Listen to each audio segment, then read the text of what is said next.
amounts for their education kinds of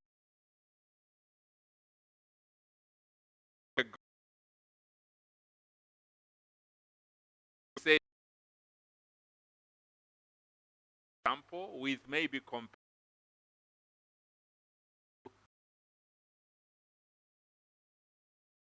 uh,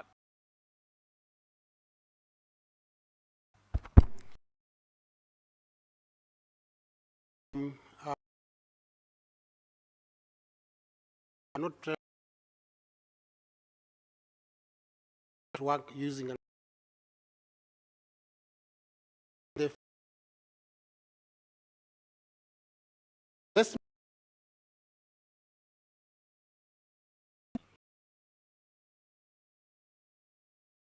we may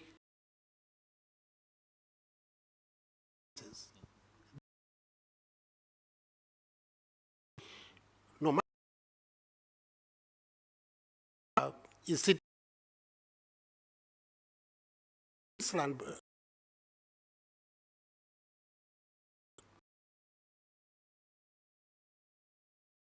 value addition, we have that could go into important cloud. The model that John actually say savings. See that the little money that is being investments is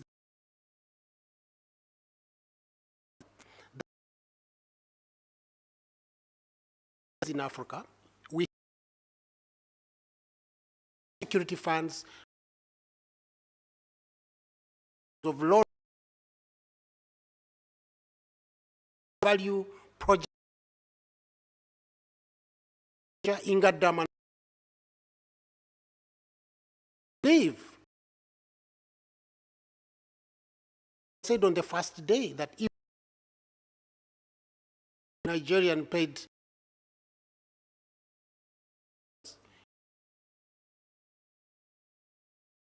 a project $1 in a month, most of this putting together through has only we have done that goes into the use airtime we on the other side, Safaricom is a national TN is a looked at in West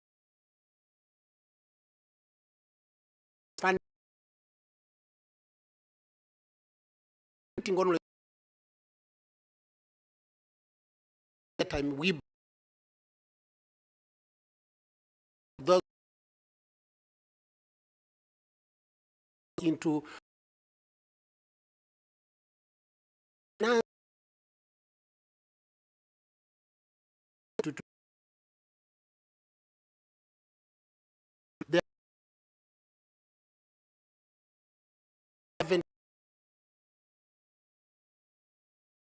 we take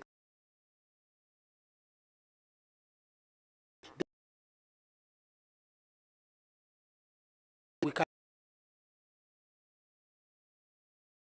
because you add to our come from out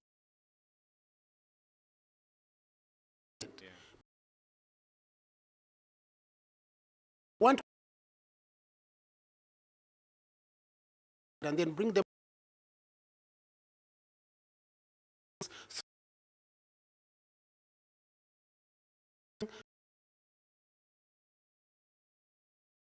to financing artisan and small. Or you can multitudes of Africa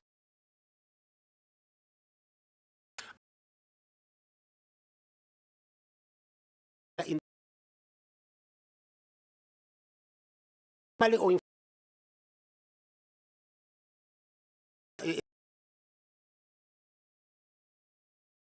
these are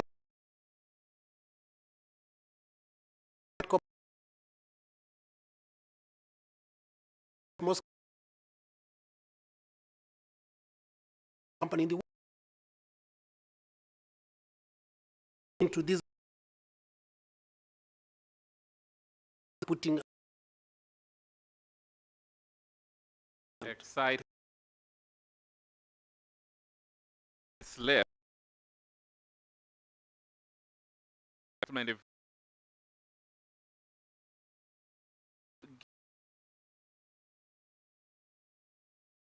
All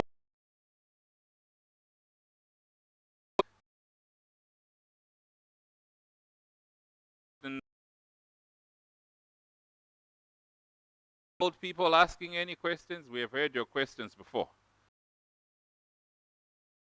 Are you young?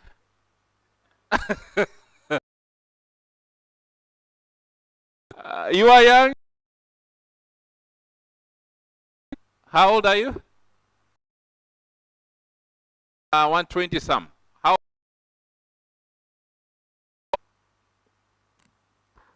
32. 32. Who is in the 20s? 20. Are you 20? How old are you? 26. 20. Okay, good. First question.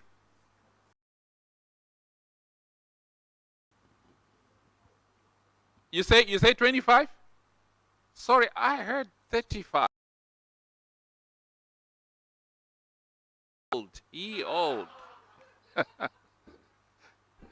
Okay, 25. Go for it.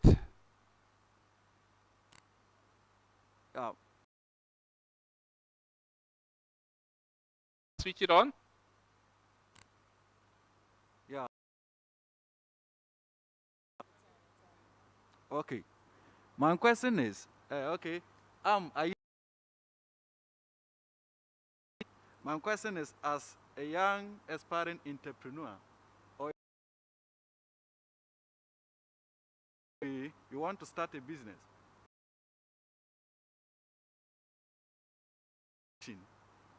especially the bank, they are always asking for money you have there before they can get.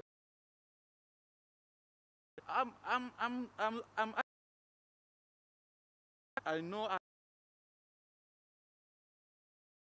Asking me to know,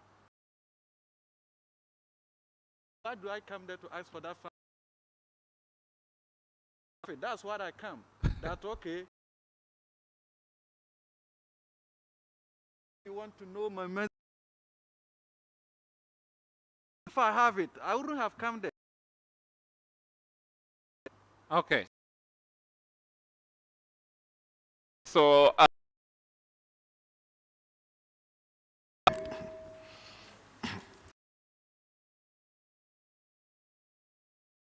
their risks because the monies are for shareholders.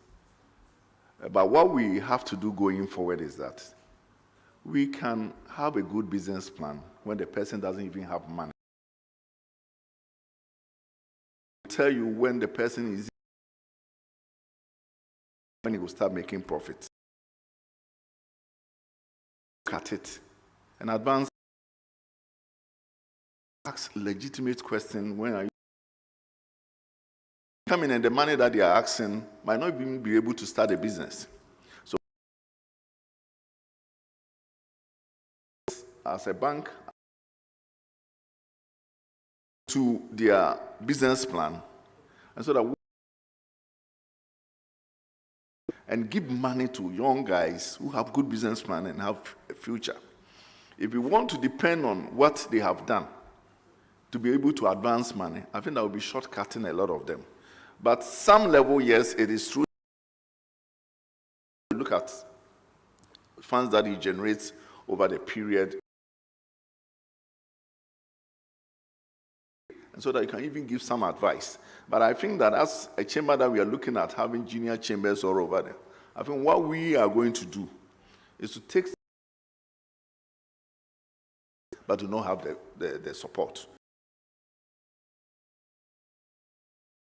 Those young guys for the future, or for us in our own small way, to look elsewhere to get them some support for the future. Thank you. Thank you. I've simply, because they have to go, so I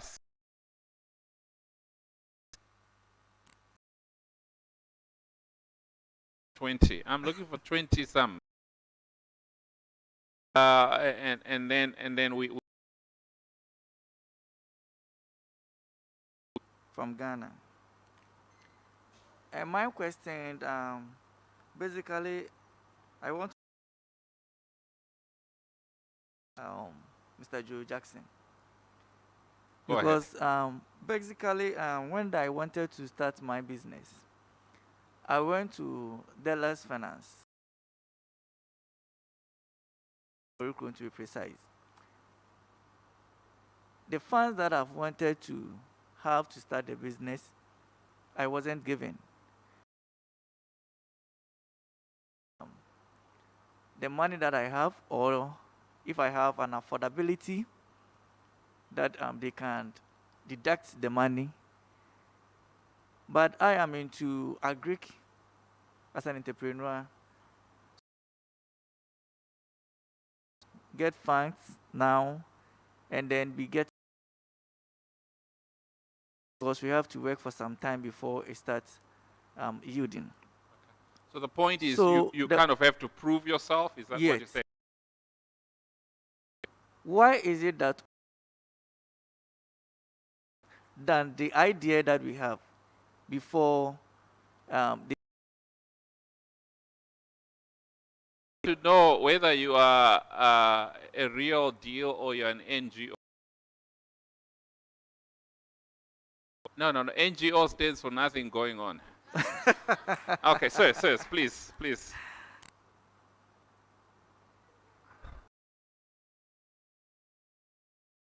The challenge, like he said simply, is that I've got to know who you are. I've got to know your ability to absorb the money, not have it wasted. And the only way I can do that is to ask you how much money you're comfortable with for today. And you cannot just 1,000 cedis to handling be intermediate steps.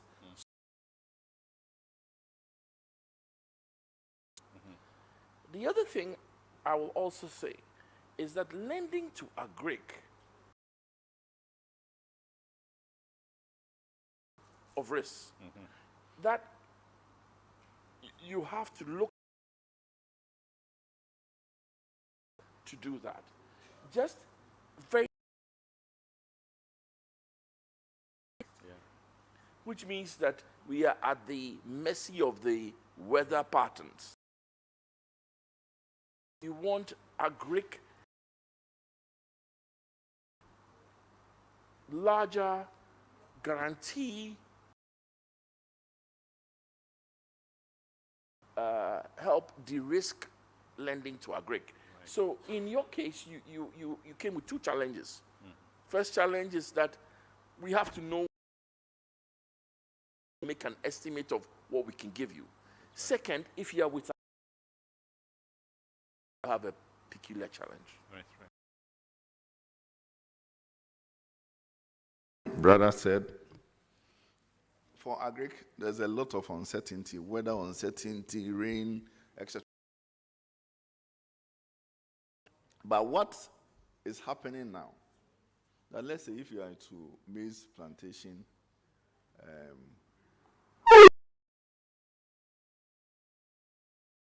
you can get some money.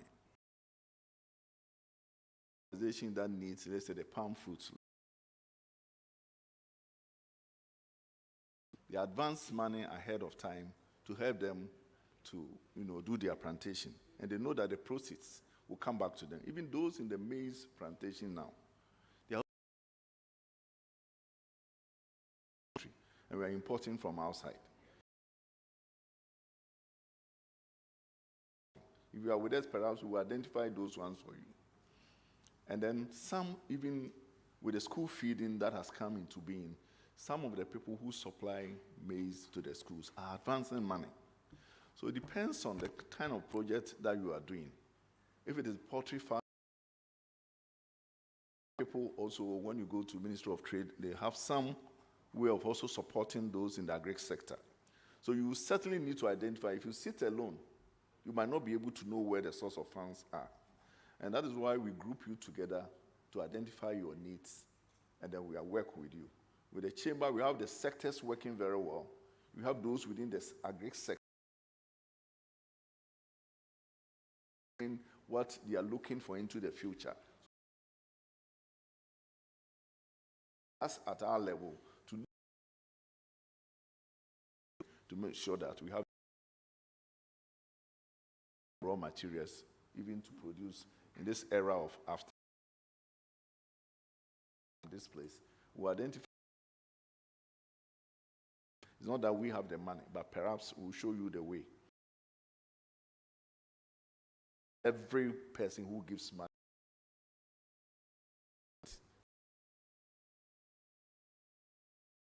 very important is sometimes just think that when money.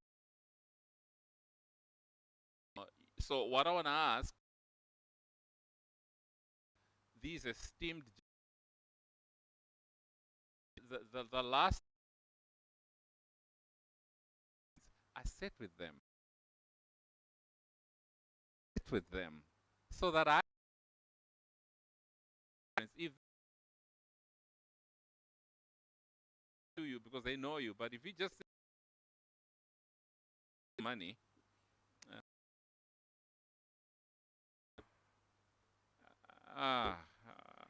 sorry, he is no money.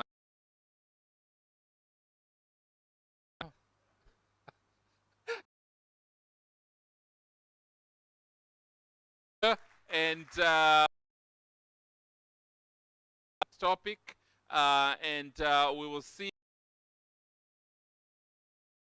mileage from it as much as possible.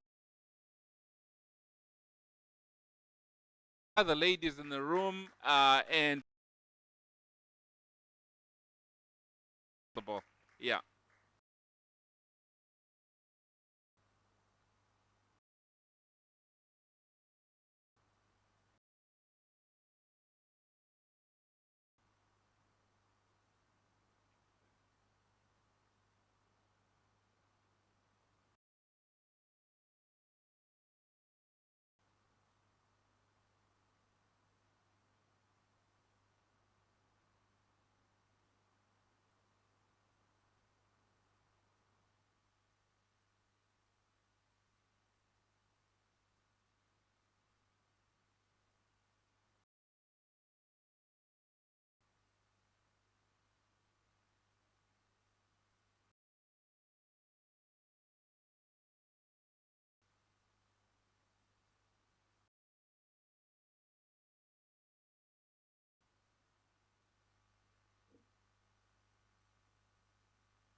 So would you just stand for a minute so you can stretch, because we're going to go right into our next you still have a bit of energy, and we will invite Dr. Henry Clark Isembo for the next panel.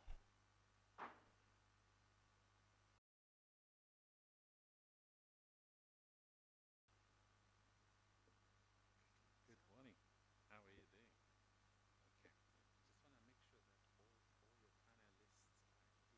here.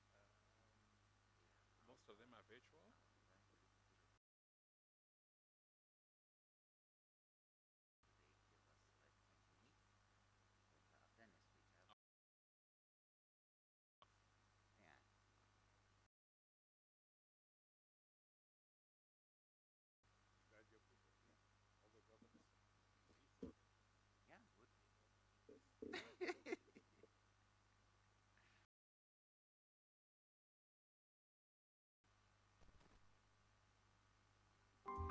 With no vivid reasons here to find,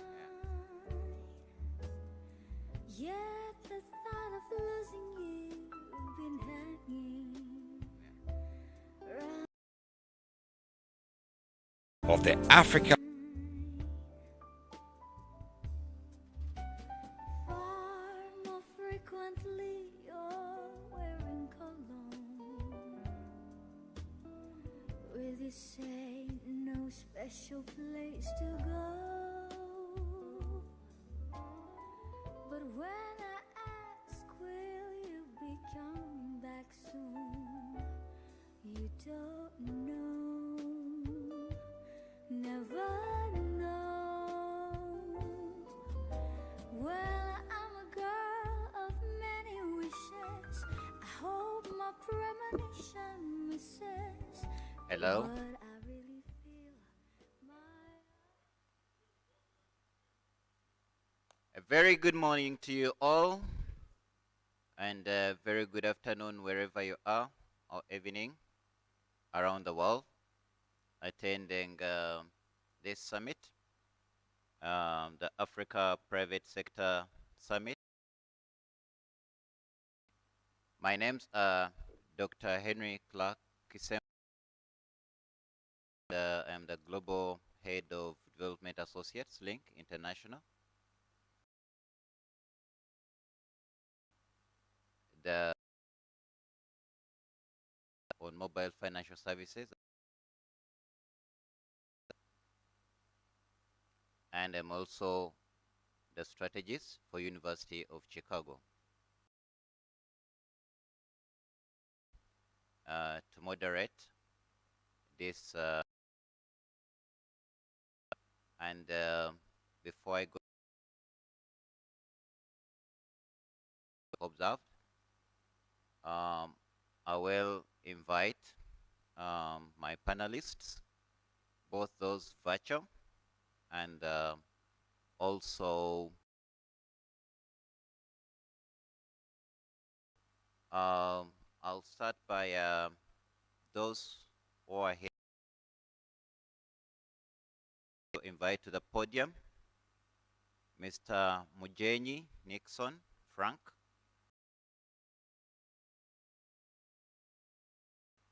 Please proceed to the podium. I'll also be honored to invite Mr. Dio Donmoya, Principal Consultant. Please proceed to the podium.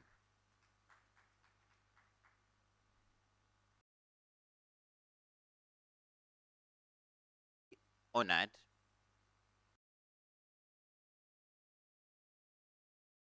to also invite the Honorable Minister of Finance from Somalia, Mr.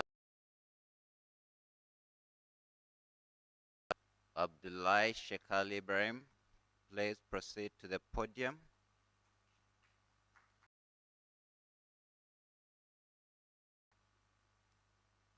Mr. Morris Kashinko, entrepreneur.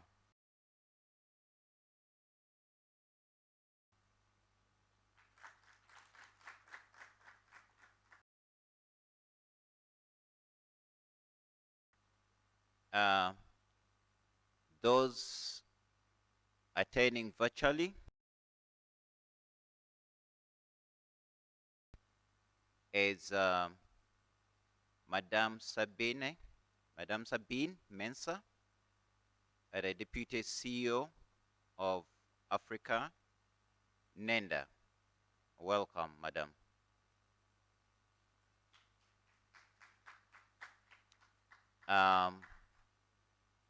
Also,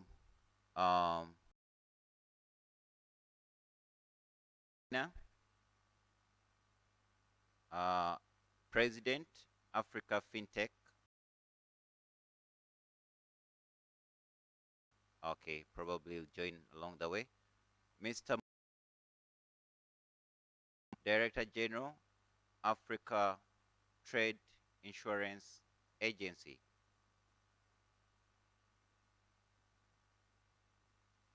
Okay. Mr. Equo, Spire, Gabra, Common Currencies.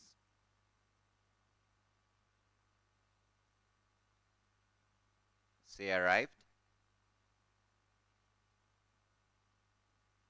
Please check with him. The Governor, Bank of Zambia, Mr. Denny. Is that connected yet? Is he online? No. So, thank you so much, ladies and gentlemen, and panelists, for engaging and conversational a panel. However, I wish to give a preamble.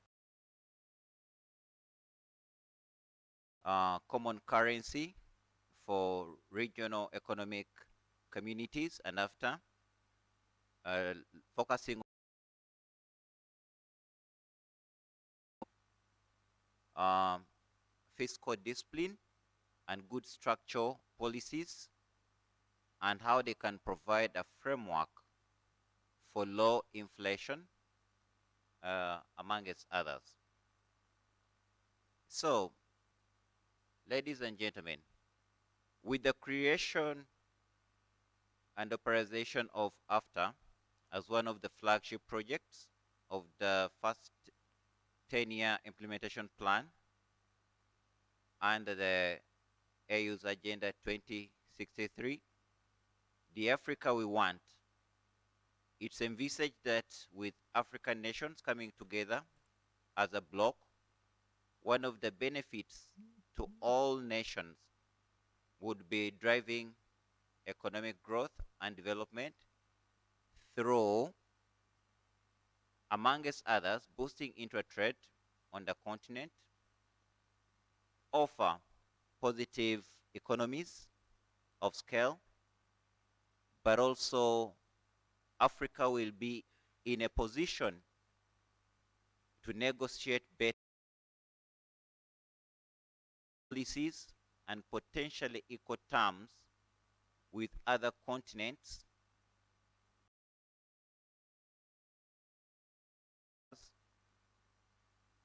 So in light of the above, and with the existence of the RECs, including the South African, the Economic Community of Western African States, ECOWAS, the Economic Community of Central African States, Central Authority on Development, IGAD, the East African Community, EAC, States, CENSAD, the Common Market for Eastern and Southern Africa, COMESA, Arab Maghreb Union, AMO, plus initiatives already taking shape on the continent.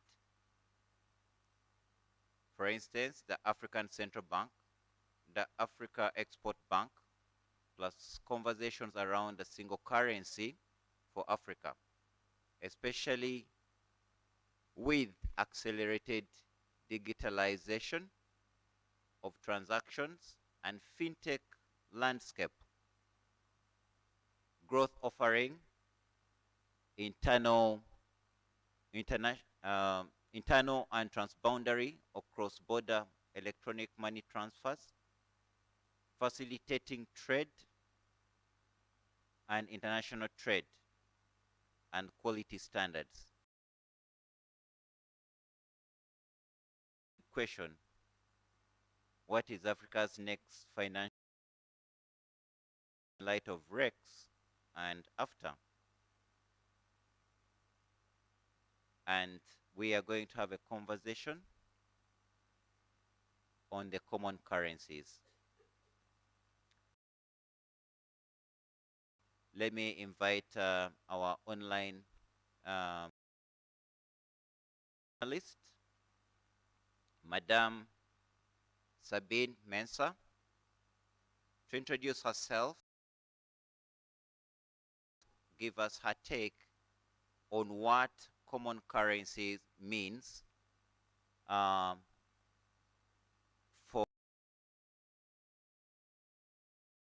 and how is it going to bring Africa together in light of the fact that AfCFTA is working across the whole continent with central banks and payment systems. Ladies and gentlemen, over to you, Madame Sabine Mensah. Thank you. Thank you very much, and thank you to all the organizers and co-panelists. It's an honor for me to be on the panel and representing AfCFTA. Now, perhaps maybe give me the opportunity to talk a little bit about AfCFTA, who we are and what we do, before diving into your very difficult question, I have to say. So I am a deputy CEO at AfCFTA. My name is Sabine Mensah, and our ambitions at AfCFTA is really to support the development and the scale-up of instant and inclusive payment system. We truly believe that via the payment rail, digital can be an accelerator of exchange, of trade, of bringing us together, of financial inclusion, and really creating that rail that would connect us around economic questions, around commercial questions, around exchange. And for me, currency is that in a sense, it's money, but what do we use money for? Exchange. If we put it within the context of the African Free Trade Continental Area, trade is really where that money comes into play. And trade is also where we have the opportunity to include millions of Africans that are financially excluded, but are engaged into trade. So the question then becomes, what is it that we Africans are aspiring to do in that equation, and how can we contribute? We support central banks, governments, regional economic communities, private sector associations who are invested into payment systems, digital payment systems. And we believe that we can support these project owners in designing these systems in a most inclusive way. And we believe that if these payment systems at the national level, at the regional level, are interoperable, then it takes out the question of physical, time, distance, because regardless of the payment system you're using, you will be able to exchange with anybody else who is using a system that's interoperable with you. So hopefully, as we move towards, a common platform, as we move toward encouraging trade within the Africa Free Trade Continental Area, we have, I would say, a responsibility to make sure that the payment systems that are in place, that we are building, are built for future and digital rails, because the digital is already here. How we leverage it for more inclusion becomes the question, and this is where we provide support at a Pan-African level, working with the Regional Economic Commission, but also working with the central banks themselves to see to what extent we can provide either pre-project support, and sometimes depending on where your journey is, of that ecosystem, what are the schemes role, how do we engage the private sector into building these payment systems. And again, sometimes you already have the system and you need to, and in this case, how do we make sure that all the ecosystem players are engaged in the system? And how do we make sure that this system is interoperable and will be able to connect beyond borders, and not only at the national level for interoperability.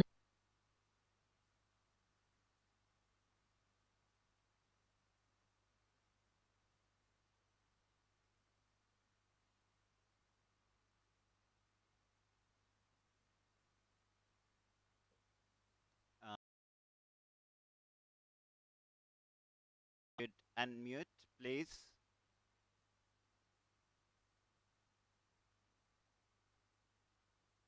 Could you please unmute?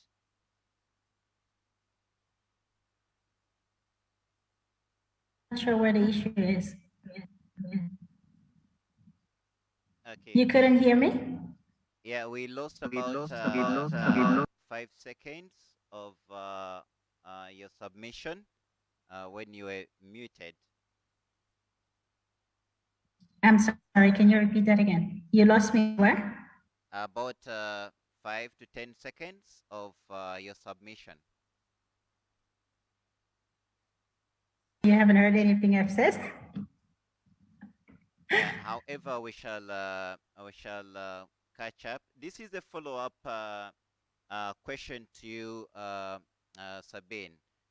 As Africanenda, you support central banks across the whole continent.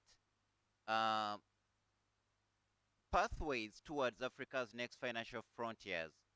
The African Monetary Union is the proposed creation of an economic and monetary union for the countries of the African Union, which is a jurisdiction that you are covering, administered by the central bank. Such a union would call for the creation of a new unified currency similar to the euro. The hypothetical currency is sometimes referred to as the Afro or Afrique. What is the feasibility of this in your perspective? Henry, can you hear me? Yes.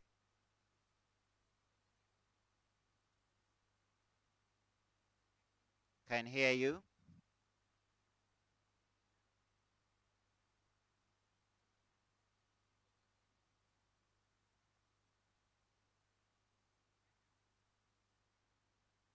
Please go ahead.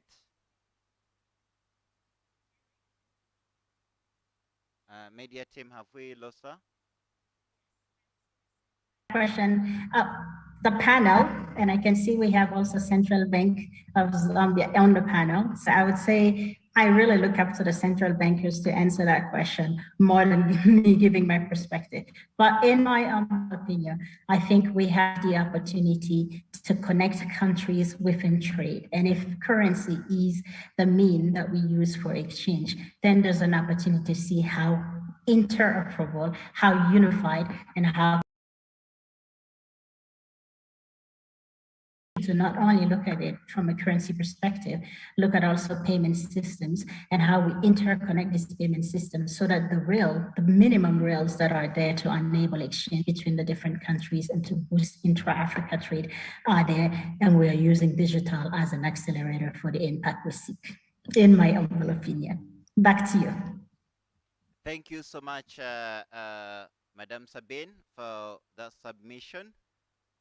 Next, I'll go to Honorable Minister of Finance from Somalia, Honorable Abdullah Shekali Ibrahim.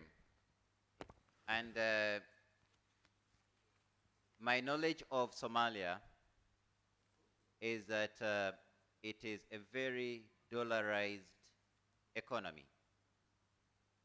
You'll correct me on that. However, the Abuja Treaty, an international Nigeria, created the African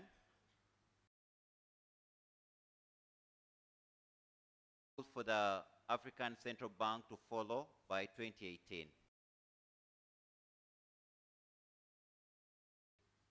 The plan is to establish or was, an African Economic Community by 2023 of a dollarized economy in Somalia. In light of Somalia, Honorable Minister, what's your take on realizing and you could choose to address it at continental level or Horn of Somalia is over. Much. I would like to take that piece and talk as an economist, but not as it's a dollarized country, because, as you know, Somalia has been in conflict for, sorry to say that, it's there. The business are doing well, everything is going well, and sometimes I think, I say myself, is yes, Somalia is an example. Business is going well, although dollarized. The Somali businessmen, especially the SMS, very good. They invested much in Kenya and now in Ethiopia and also in Djibouti. This shows you, although we are dollarized, our people are moving on this, on the development of Somalia. Yes, we are dollarized, and it's not the only country who's dollarized. We know other countries I don't want to mention. But now we are at a stage to reprint our currency. As an economist, we do have the SDR system, where they receive money for every country. It's there, whether it's dollarized or not. They should have a reserve, which is at the Manhattan Bank, as you know it, it's in America, USA. We are thinking to print our own money. With that, Somalia is expecting to come back from a dollarized country to a local money. One of the main things when you come to common currency, the continent is not at the same stage of development. I mean, the countries. So, although the decision of the AU is there, or the Economic Commission there, we have to think too much about jumping to common money, if you look to the system, the economic system, it requires a few difficult steps to be taken.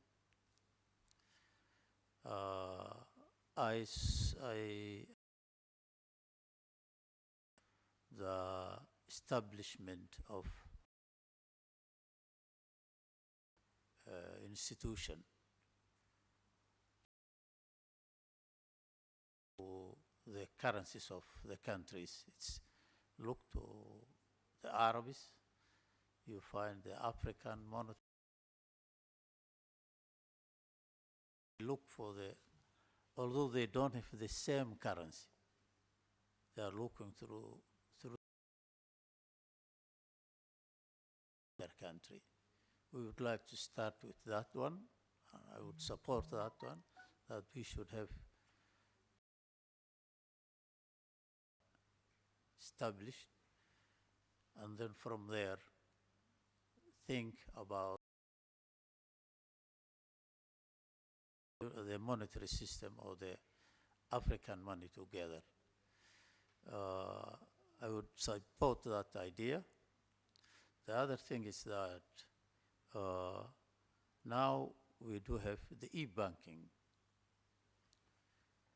That should be encouraged, especially in transfer of money from one country to the other.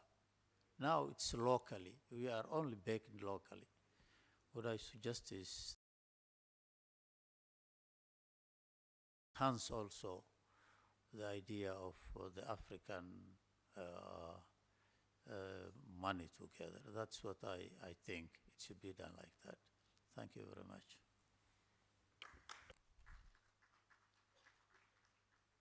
Thank you so much, Honorable Minister.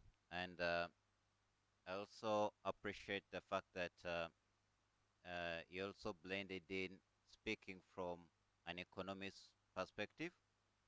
I happen to be a financial economist, so I could understand, and I'm sure you simplified it for our audiences, both physical and globally online.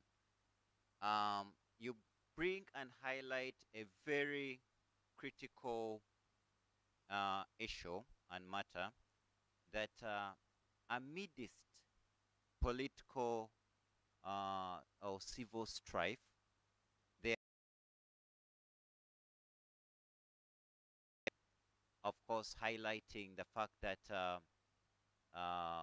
people from Somalia are boosting economies in multiple countries, including Uganda. But also I've had the opportunity of visiting Hargeisa. I've been to Garowe, I've been to Mogadishu, and I've seen the development and the economic activity happening. But the world may see it in a different perspective. How would you inform the world that it's not all doom in Somalia, but there is economic activity of scale? Over to you, sir. Yes, thank you for having been in Somalia and having seen with your eyes what's going on, how growth is developing, how Mogadishu, although we do have this conflict there, I think I was doing a research on that and saying in a conflict in a country like Somalia could be a new, and I think if I push I think many economists, including yourself, will come. I've written on that, so I cannot dwell on this issue more than that, because I'm in the stage of writing my views.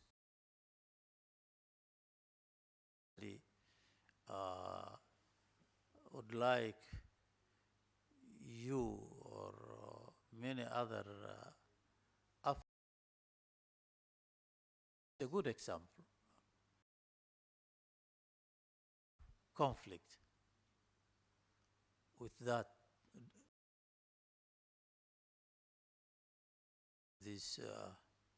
the idea out of Somalia, they think that it's total that people are dying. That's not true. So I prepare my research what I'm talking about. Thank you. Thank you so much. also just a take from that is that I remember yesterday in one of the, I think the teasers of Kahoot, one of the answers that was there in one,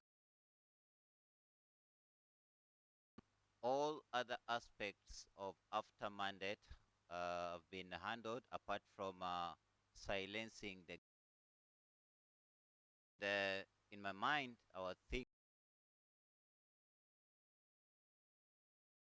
is a process, but economic development has to continue.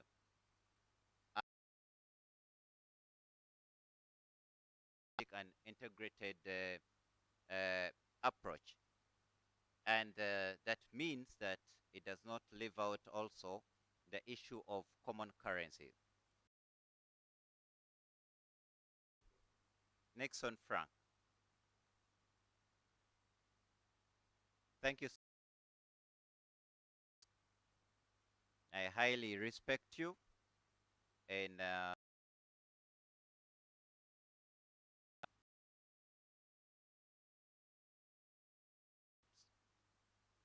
social development. There are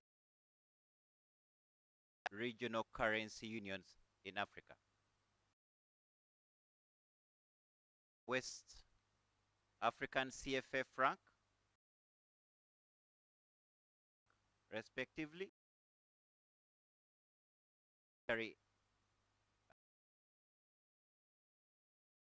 Several countries in Southern Africa based. In essence, there is the CF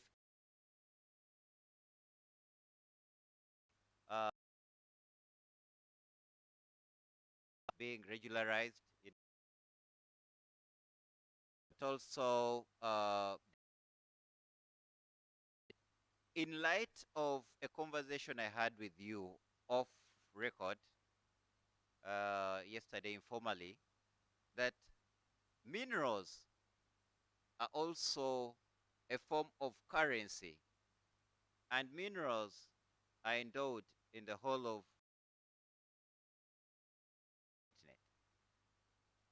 as far as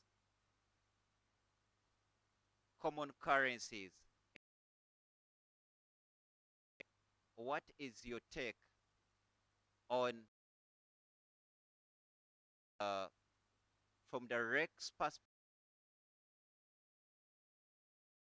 continental, but also enhancing the minerals and also.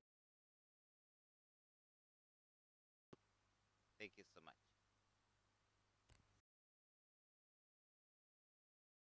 Mr. Moderator. Let me put a preamble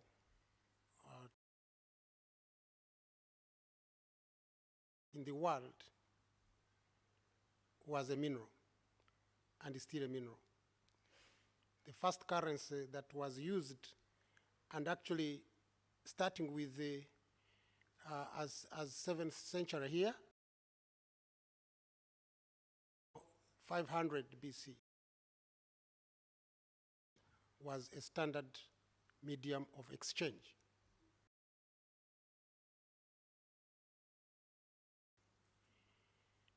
During the Timbuktu and all these trans-Saharan African trade routes, it was an exchange between gold and salt. And now, we have paper money. But how have we come to paper money as opposed an asset like silver or gold as it was traditionally? Before, when the world was coming out of the war, the countries of the West met in Bretton Woods in New Hampshire, and where we have got the name Bretton Woods institutions. They met to discuss on a financial system that would manage them, would help them overcome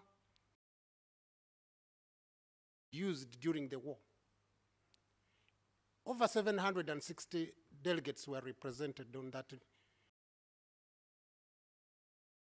barrier. The rest of the continent of African countries was still under the bondage of colonialism, so they were not represented.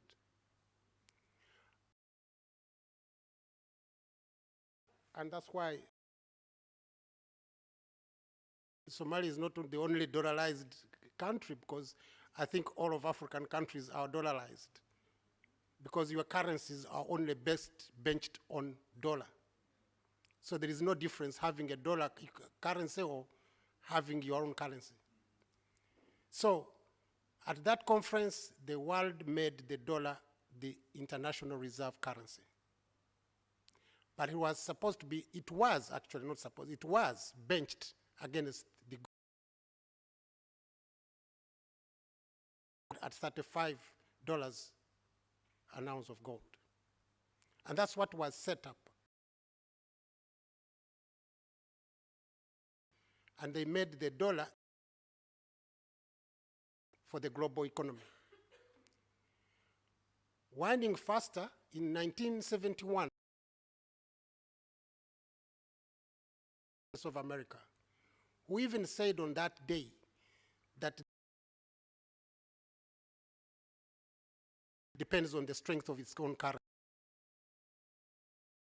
decided to actually remove the dollar from being gold, backed by gold. So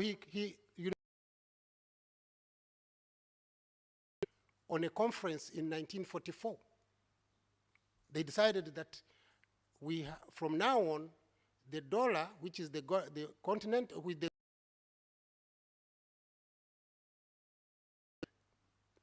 and when you read further, you'll find the reason why.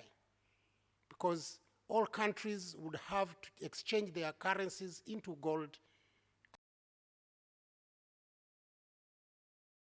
to New York for storage. So we now went into paper money. It's called fiat currency. Asset at all. There was a crisis, I think 2007, sorry. And most of the countries that their currencies which are not backed by any. So when you look now at the world, central banks are storing their reserves in gold. Most of them. Gold prices went short. Venezuela, as we speak, is at war with Britain because they took from US, Venezuela, from their reserve bank, from the bank reserves abroad, and Britain at one stage said, no, I'm not giving you the remaining because I don't recognize the government. So they're at war, they're in courts. So every country in the world is recognizing that gold is the most recognized as the basis of a currency apart from our own banks, central banks in Africa. We are not creating demand for our own gold by, I wouldn't mind if a country put it in their reserve banks, because that's where the strength of the money, of the currency is. So, which is paramount. The starting point would be that strong if they are backed by an asset. Had always been gold.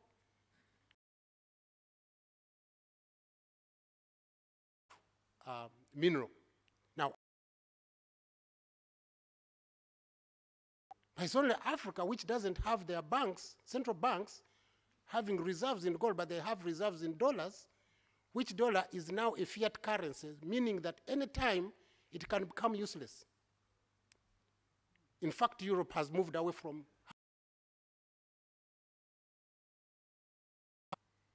Britain Brexited, one of the reasons their pound. So it's Africa continent who was not represented in Bretton Woods conference, but now we are still using the Bretton Woods this currency, which has become fiat. But we are still benching our own reserves on the dollar, and this it informs our decisions to attract investment. This is for attracting investments, especially in the mineral resource sector, which we have not been able to manage ourselves. Direct investment, dollars to be able. We'll wake up one day and the dollar will be useless and we won't have our union, which will be very important. It has its own types. We have the franc, the French franc, we have the rand, you have at one. But ultimately, African investing in gold reserves by gold, have an asset. If we can't do that, even if we have a continental single currency, if it's not backed by the gold that. Thank you so much. Thank you so much, Mr. Frank. I have been cautioned it's too loud, stabilizing some members in the organizers that I'm also a teacher, and at times I don't have, so I'll just speak without a microphone at times, and you'll have to hear. But control the volume, please, if the audience hears. Thank you so much. Madame Sabine, as you prepare, please, with the highlight of trade across the internationally. Up with Africa is said to hold reserves of about world's reserves. Should Africa activate a gold standard single currency?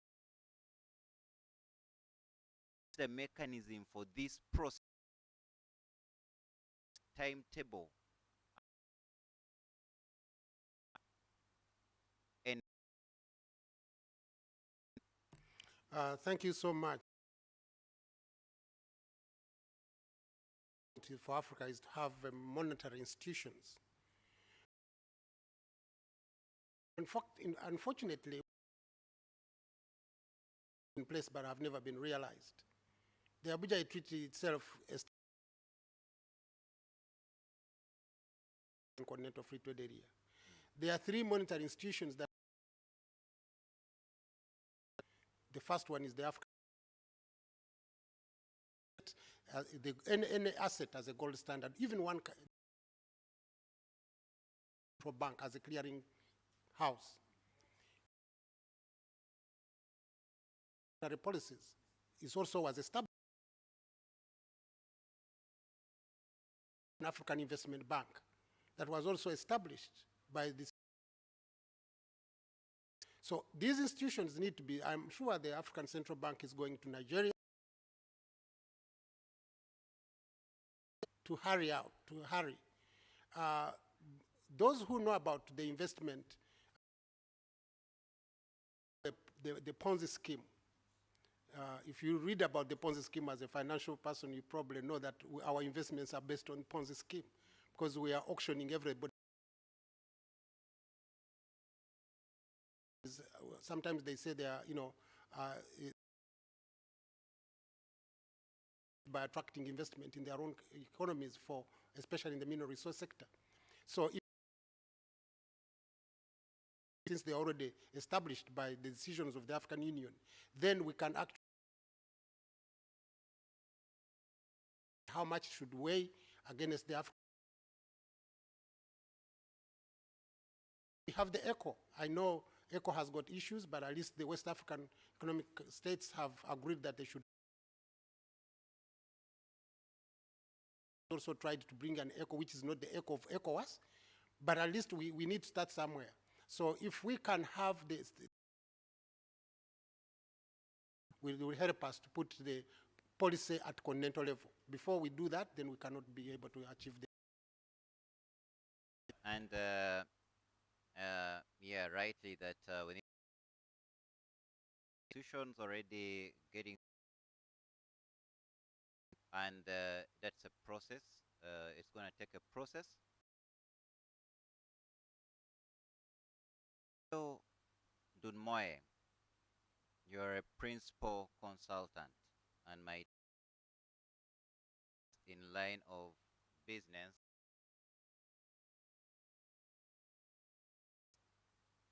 So this goes. You spoke. They give us lots of insights on that. The key driving sector. Yes. A case of economy you spoke about, housing, value, agriculture, manufacturing industry, tourism. Are these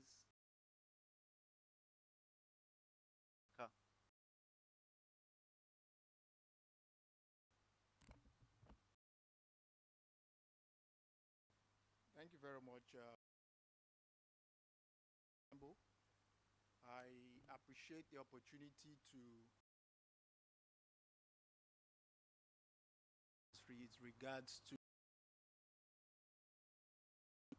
I will with the pose of where is the financing for trying to monitoring and after policy. Earlier this morning that speak from the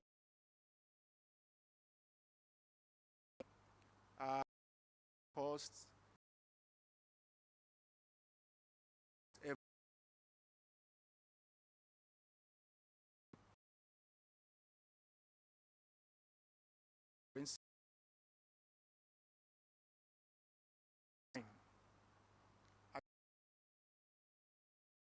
if I want to pay right now that I'm in Ghana, payment platform which a lot of so I have to pay somebody to easily, but currency, a common payment platform, the economy that we are borrowing their platform means that we are talking about. Also about saves. It costs every African close to $10,000 transaction using any of. If we bring us 100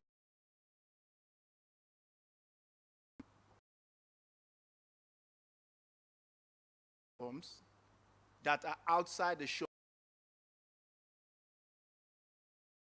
we are wasting the money we don't, or they are rendered inefficiently, which we invariably means that Africa needs to look inside, and we need to start supporting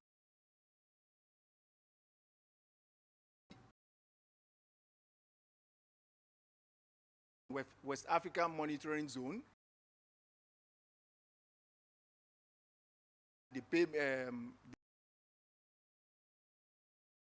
this invariably will mean that there is more money available.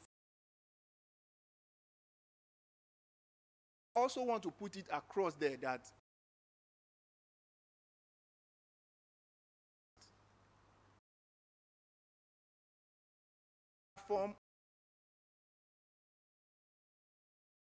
before now, all of us know that we trade like as it said earlier, that we are either by salt, either by services. So we'll get trade going. Once we get trade going, that will support that will come naturally, based on how often another with its neighbor. For example, and Ghana cities. If these two, we will not be able to know exactly two countries is going to be. So that is why before convert it to dollars and lose efficient, and then before he would pay through a platform, lose value before it is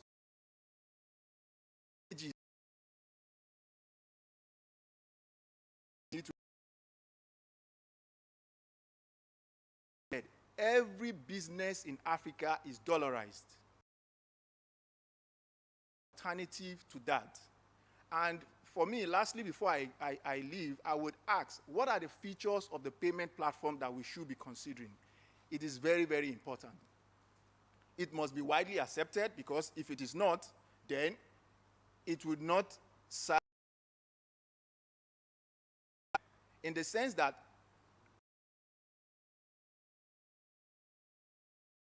the advocacy in this matter. The more you trade with yourself, the more the standard will naturally falls. And so if you are not part of it, you will be paying more than you should. But if we start trading people, and who are down to, then it should also be quick and easy, and that is where the electronic and technology comes in. It must be digitized. If you don't digitize it, 80% of Africans will not jump on it, and then it will. Once 80% of Africans who are up them, they will find out. Like he said, that Russian roulette. I also want to say it must be safe and secured, because invariably, as we are trying to build, some people might be trying to crash what we are trying to build. Interoperable. The West African Monetary MESA, the EAC, the Maghreb must be able to have must not be a barrier. And before it can become the standard. So much. Thank you so much. Madam Sabine, do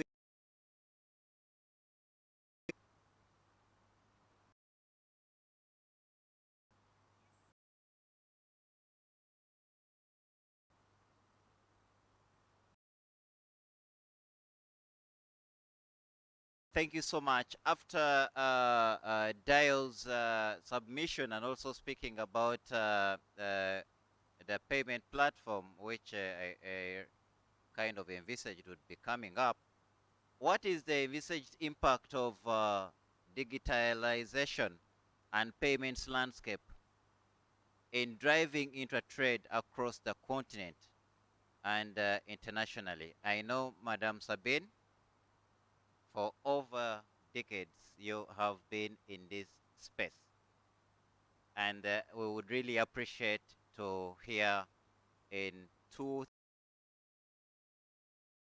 impact of digitization and payments landscape in driving intra-trade across the continent and internationally. Thank you. Over to you. Thank you very much, Henry, and I hope you hear me clearly. 16, I think it's mechanism digitization, and they came up with 1.6 billion people could be included. This is globally. It came up also with the potential impact on the economy by boosting by 2025, so the next 4 the opportunity to reduce leakages with digitization. So let's put this down into the context of Africa. There are 4 included core of trade. Of course, you have millions of traders, millions of women, smallholder, and small, medium, micro MSMEs that are also intervening in that equation. And digitization has the opportunity to bring and millions of African into the system, which will unlock the opportunity through the data that's done via digital platform to do a risk assessment of this client and hopefully open the doors to additional. We're talking about Pan-African trade. I am right now in Nairobi. We can actually do business together, and we are able to trade goods, and we can leverage our, really, its payment system. They need to be inclusive, so we're looking at the millions of informal, come in and have access to more information, digital platforms, so it sell to, and of course making sure we have payment systems that are interoperable and talking to each other so that wherever they are in Africa, they can use whatever instrument. It's a mobile money account, it's a microfinance account. If we are able to do that, we will offer more economic opportunities, we will enable more jobs, we will enable more trade across Africa.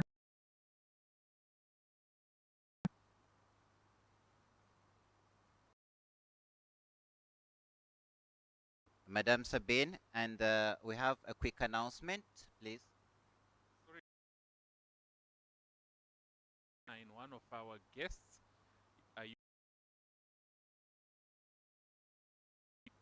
Caroline, are you here? Okay, Caroline.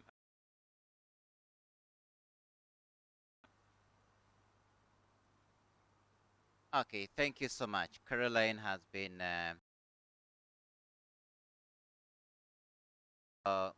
what I'm hearing from Madam Sabine is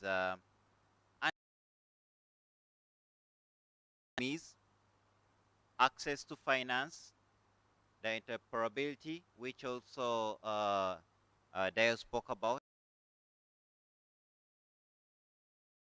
like the central banks, and then also not forgetting financial inclusion, which means that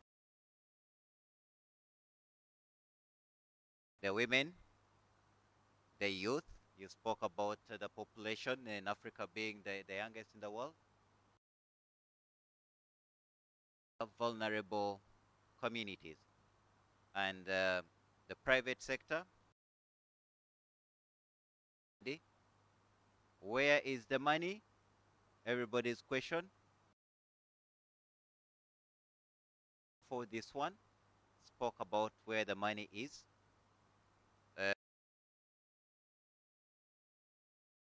Crowd financing, one of those. Investment, whether it's equity, venture, whether it's angels, impact, which is mobilized internally on the continent. It's the diaspora. When you look at the numbers, how much comes from the diaspora investing in continent. Thank you so much,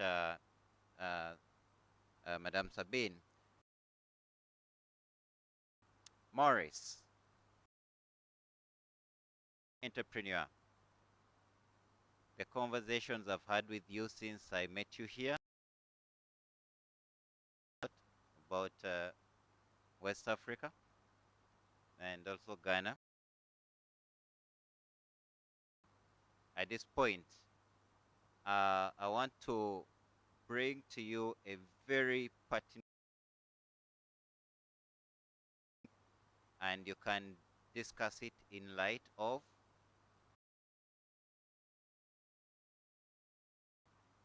unlocking of unemployment on the continent. Can the goals of REX and AfCFTA be achieved in the absence of a single?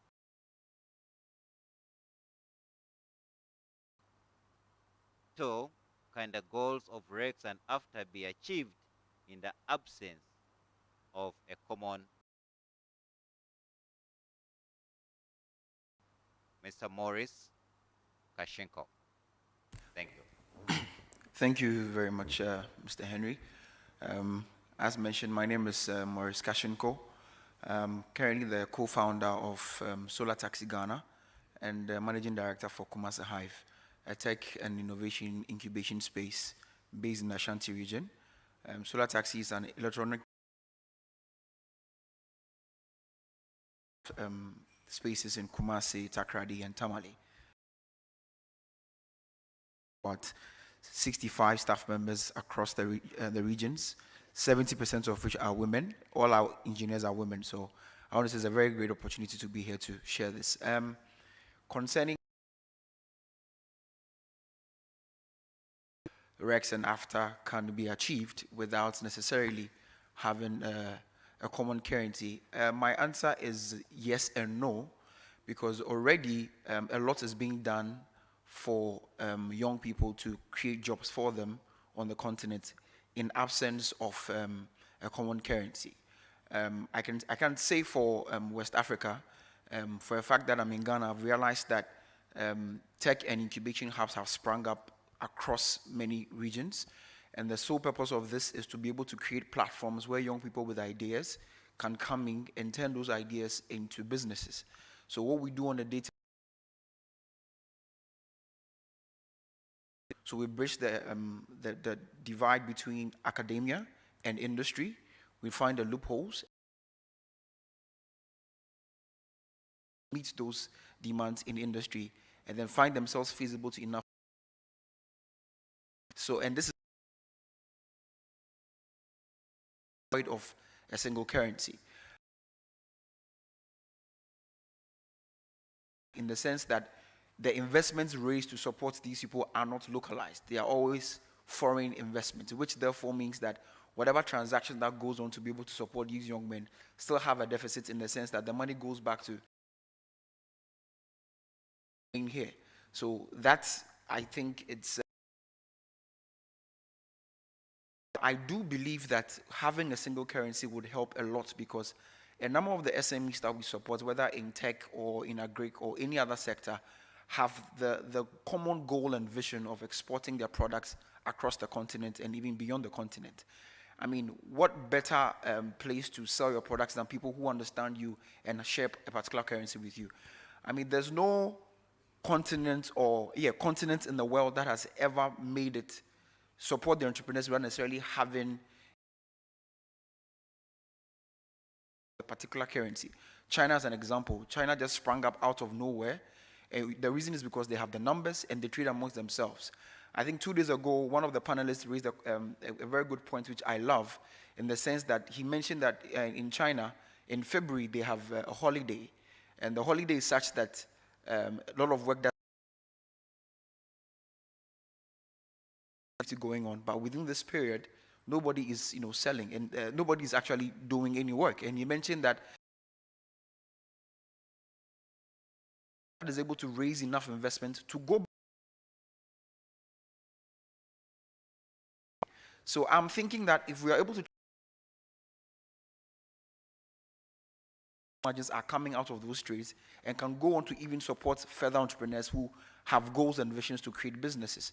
I can say for a fact that when you travel around Ghana alone, which I have done, I mean, between last year and this year, I've been to every region because my goal is to understand what other young people are doing, hubs, we can support them. I've realized that the interest is there. If they like, they would want to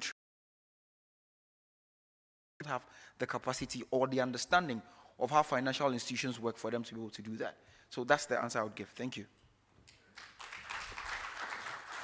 Thank you so much, Maurice. And before we turn to the audience, both virtual and physical, I intended to leave that for an. What I take from your submission is that yes, the goals of REX and AfCFTA, can the goals of REX and AfCFTA be achieved in the absence of a single currency? Yes and no. And that because there's already activity happening. However, they know, and I take it from US 650 Uganda is equal to 500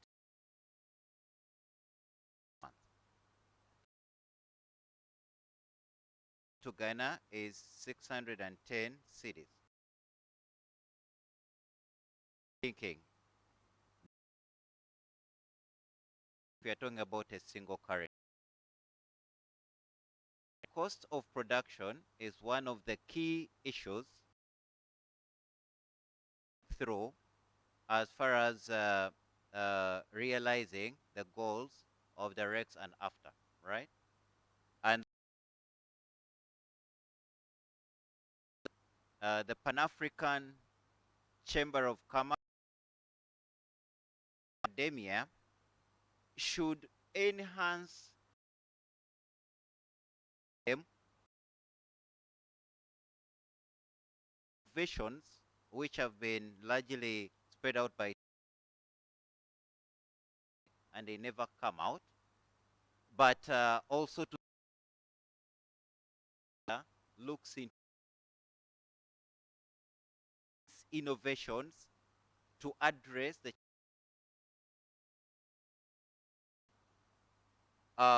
ladies and at this point I want to open up with the audience, both the virtual and also those who are present here physically, or any supplement or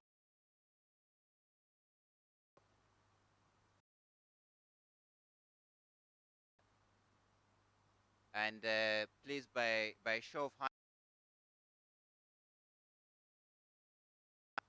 Oh, the mic's on the table. Okay, so we shall take I am a very highly and I will give I will really give opportunity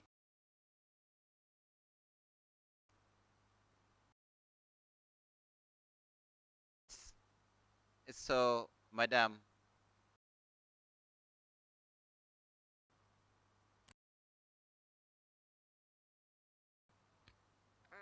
Thanks again for the panelists, and one, I think we've got our panelists set here. You've got knowledge that have been just shared between these, if I have to categorize them as two generations, is very, very. Now my question is,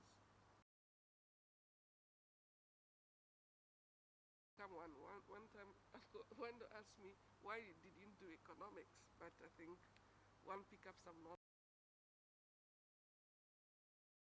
How can we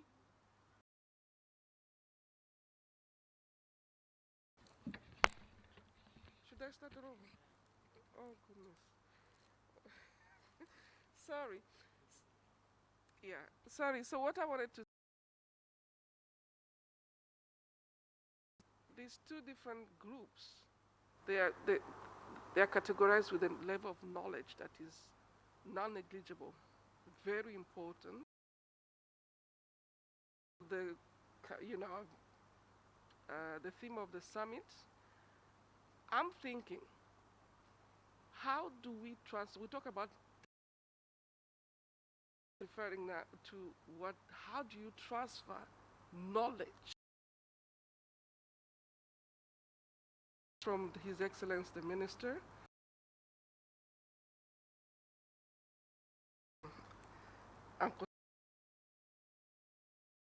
who's an expert. He just gave a lecture. To me, it was really a lecture coming from the back. That's a knowledge that is very needed for so that when they sit in those positions, they know where do we start from. I don't think we need to start from zero. The knowledge to do transaction or generate the economies is there. So what is needed to have our elders transferring the knowledge to the younger ones? And the younger ones, what is needed from you to get that knowledge from the older generation and practice on what did not work well, instead of pointing up the finger, but rather it's towards Uncle Frank. I'm calling Uncle Frank because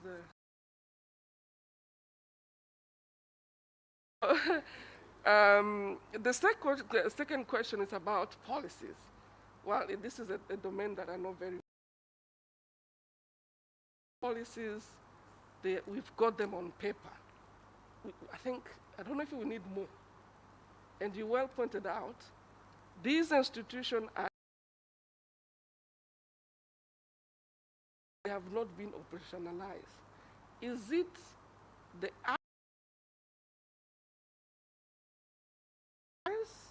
and the actors, the stakeholders, but rather everybody, this, and those who come later will have more going on. Yet the ones that we've got and have been ratified, backed by law, nothing has been done. Is it do so? Or that we, decide to say that as African, we cannot. And if we don't have as well institutions where we can monitor, evaluate, generate evidence, we will always go back to what the West is telling us. This is the. So what is it exactly? Thank you. Thank you so much. We'll take another question, sir.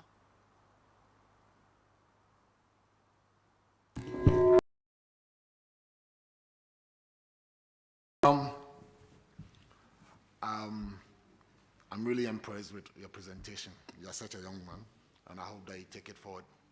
And all the.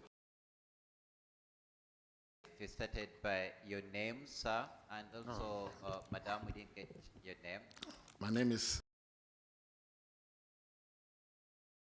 National Chamber of Commerce in Ghana. I already said Ghana already. The period of the time that we've been here, there's always this question that has been popping up. How can we?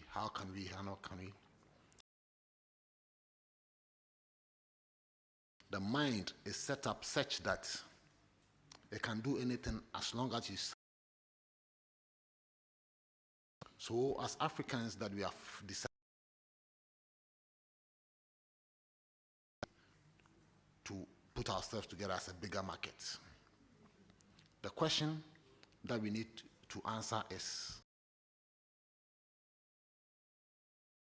nations that are supposed to supervise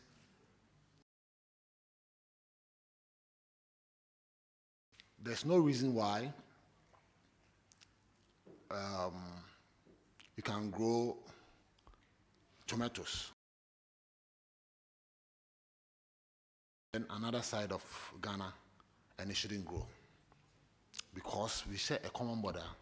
Our soil is the same. It doesn't make any difference. Organizations that we have put together to supervise that strengthened so that we can achieve them. They are of when I meet you, we say we are brothers because they are in America, that because we are from one continent, but unless we come home, we are Nigerian. But when we are outside, or there's a common purpose that unifies us, that he's a Ghanaian, he's a Nigerian, he's a somebody's land. So as Africans, we need to the achievement and attainment of power.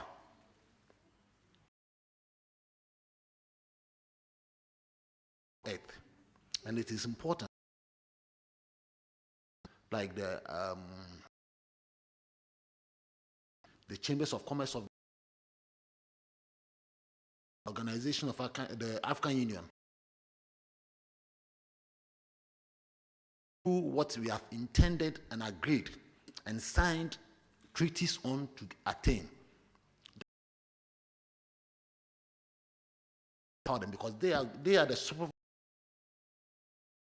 that is going to enable us to be able to do that. Thank you very much. Thank you so much. And questions where I also expect some ladies to come up.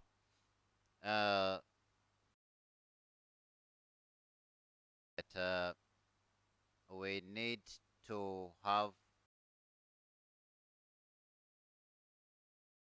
Africa and depends a lot abroad that my brother's keeper, whether it's from Nigeria, from South Africa, or from Egypt, it doesn't matter. Once we are abroad there, when it comes to the continent, then we start the boundaries. And of course, that we all know how that came about.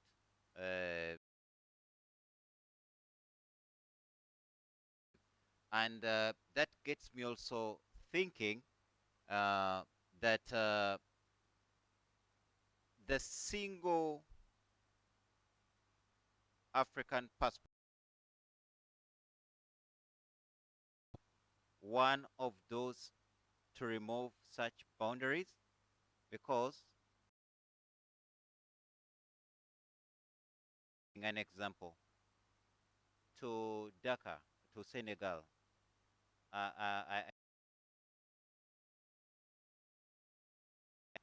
to Egypt, I need a visa, right? Continent. Of questions. Then how we're going to realize the African sleeping giants, you see. To what Dr. You wanted to jump in right away before even Uncle Frank. Now I'll also call knowledge transfer. And the organizers, as we were drawing the panel, we really intended to have the cross-generational panel. Workout. We have a younger generation, highly tech, vibrant. They want things that has the history,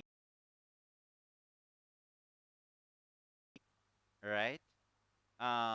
If we could start with Maurice, then to the Honorable Minister. Circumvent that.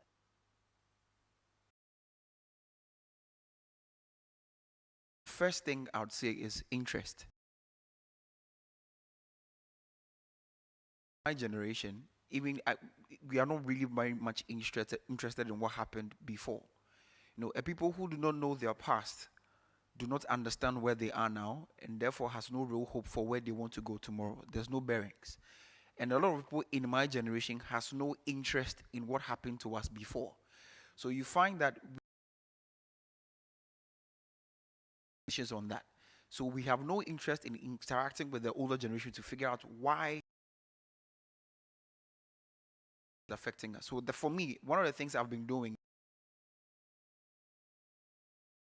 find that the very first invention anywhere in the world was on this continent. That was a shadow by the ancient Egyptians, right? However, in this digitization age, a lot of African young in that because it has of young people and everything. However, whatever systems that are available now is governing us, or more or less giving us opportunities to grow or not to grow. So for me, it's about interest and having a dialogue with the young people and the elderly generation, where the elderly generation is also interested in what the young people have to offer. There has to come to a point where the elderly people are taught to listen to us. The person talks, the young person must just sit and listen. Do you understand? And a lot also feel like some things we know could also enhance the decisions an elderly person is making. So it's just about interest on both ends. One, respectfully, also be interested in what the elderly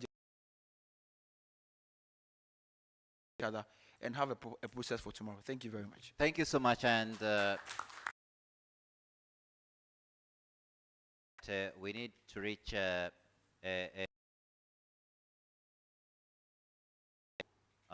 young people of Africa are called to be but you're raising that actually we need to get a middle ground. A lot which is good from the past, but trends, if we are going to realize our goals, then we are going to reach a middle ground. What we can borrow from the past and what is the now to get. Honorable Minister, knowledge transfer.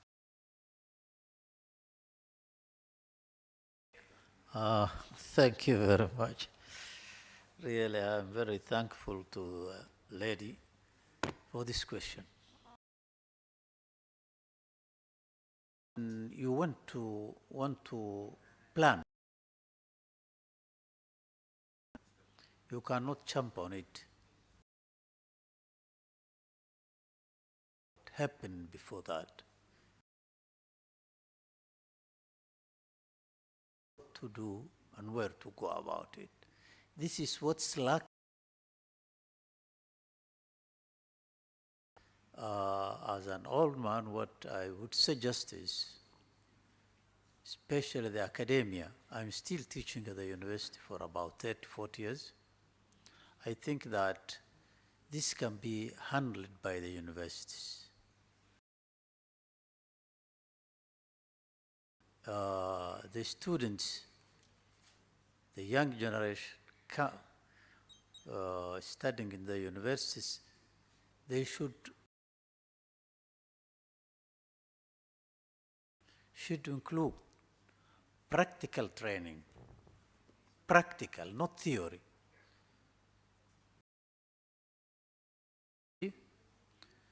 The universities, including myself, producing with good grades, they have only the theory with them. That's why I'm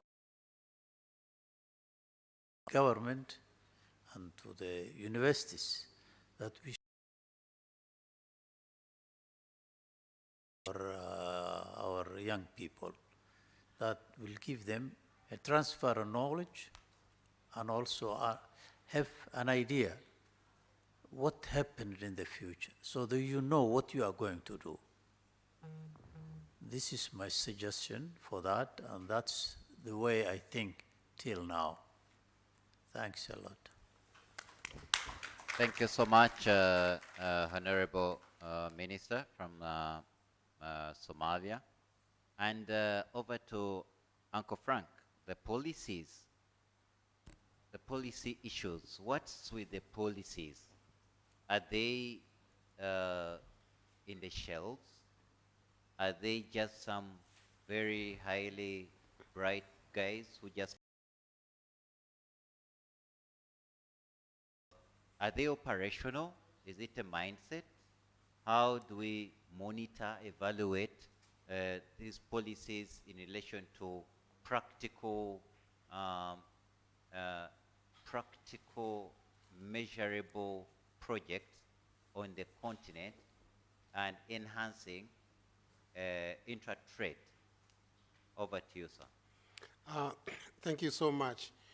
Before I go to policies and mindsets, implementation at country level and sub-regional levels, let me also contribute to the knowledge transfer. And I entirely agree with Honorable Minister that our education system right now, when our young people are in a consumerism period, every young person holds a mobile phone. Capitals, Accra, Uganda, you'll find like a Silicon Valley, where these mobiles are repaired. They don't take them back to China. Yeah. They know how it works. Whichever you bring it, whichever technology you bring, they dismantle and they repair. The missing link is that we are not manufacturing the inputs that can help.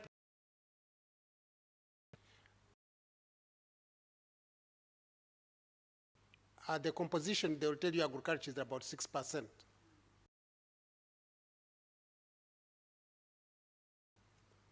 Services is about 65%.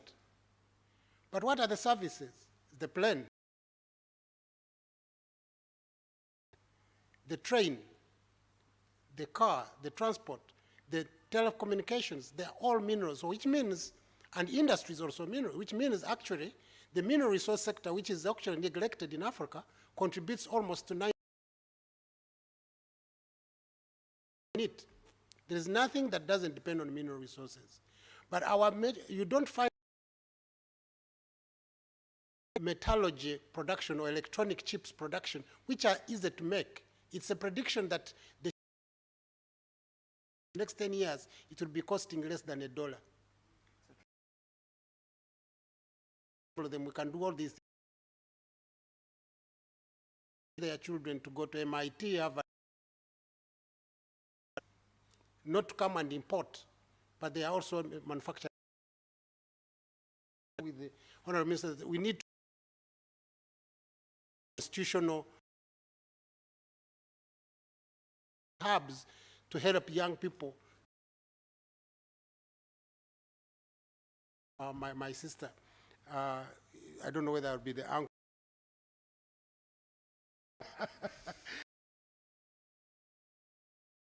Lagos plan of action.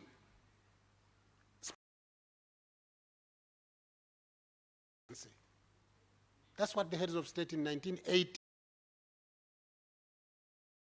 and policies were made in Abuja Treaty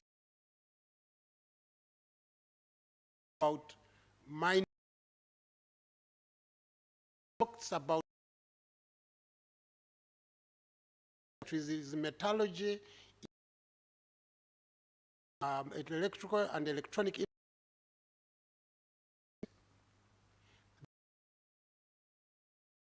Not putting our money toward,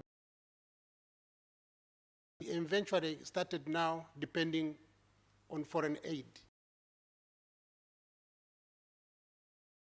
Budget depends about 50% funded by someone else. Your policies will not inform because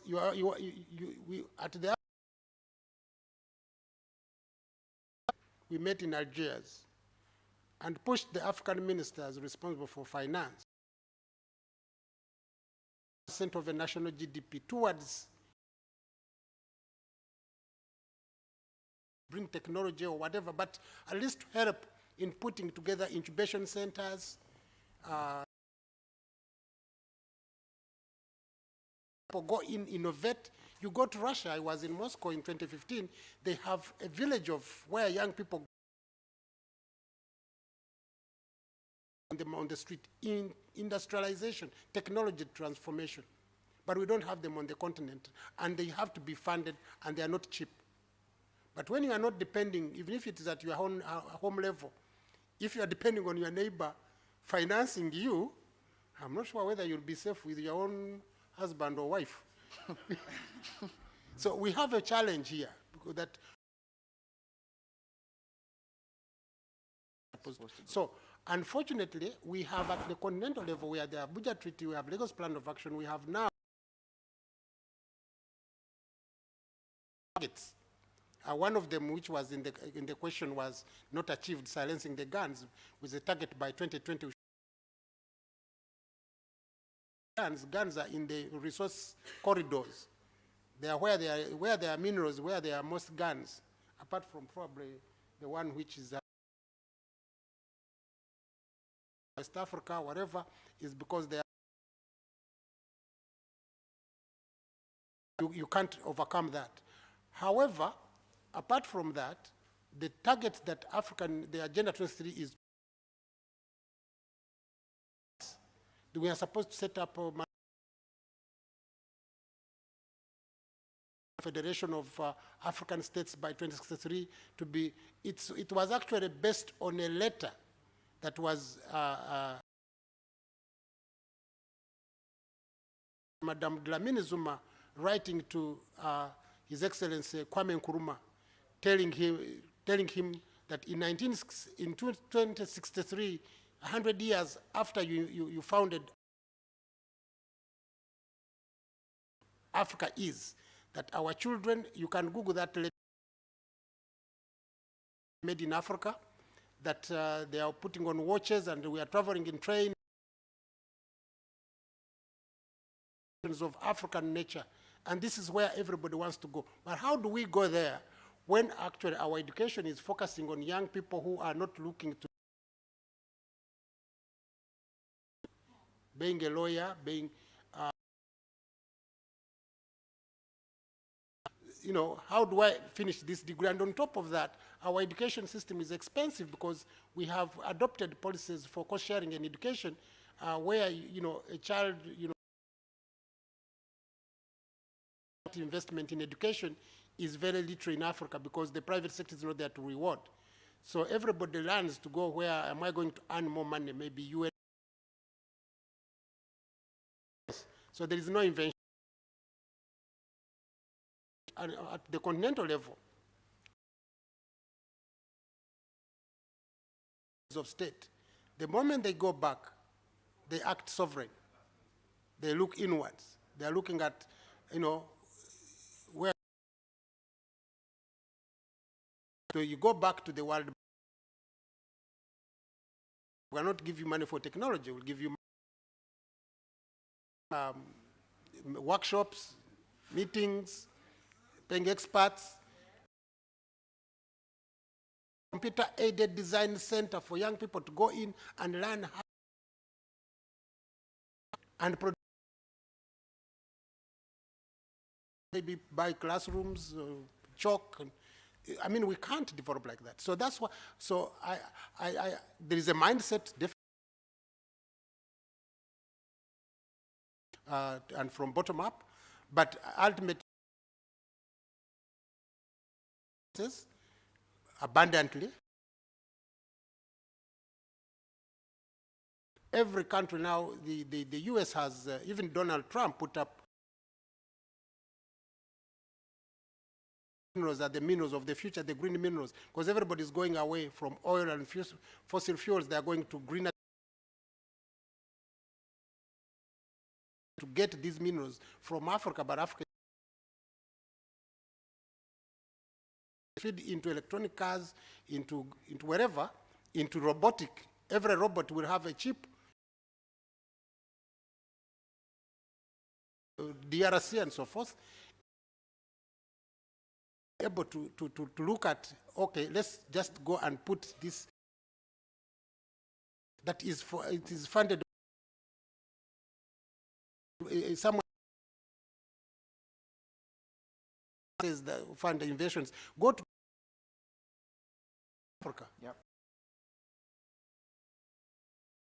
Put the American to the moon, Katherine Johnson. Yep.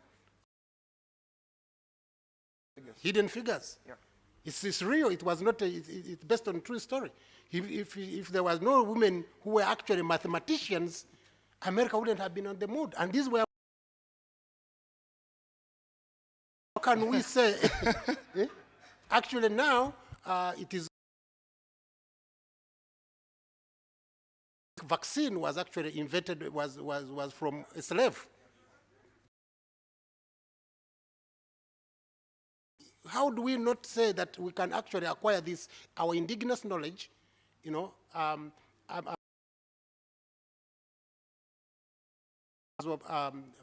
opportunity to meet one of the,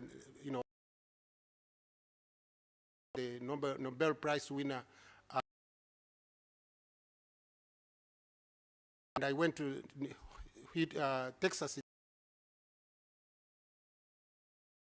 And I found a team of young people from South Korea, and they were researching on a type of clay. Clay is processed and can actually be used. You look at that, our mothers, my mother, and soil. So they are medicinal. Is there, but someone will pick it up, as we talked earlier on, and will go and patent it. Looking inwards, and that's how we shall be able to implement this. The policies are made at the continental, they have to go back down, but they have to be funded by our own funds to get those results that we need. Thank you so much, Uncle Frank. Very pertinent to align the national development plans of the different countries. Really very important. What are the priorities? Key take-homes from this session, as each panelist word you want to leave or take home for the audience However, we have looked at the RECs and the currencies, the common currencies, central banks speaking to each other, SME development, the knowledge transfer system having to be changed, a skills approach which appropriate value. One thing I want to remember also is to think through industry. Also, the economies of scale would be working if at all be unplanned or countries and hubs just anywhere. This is where it is. And sand is cheap at the cost and the greatest ingredient in any computer or not anywhere else, but it's there. We could adopt that. I know Frank from Uganda, you know that ginger, because of into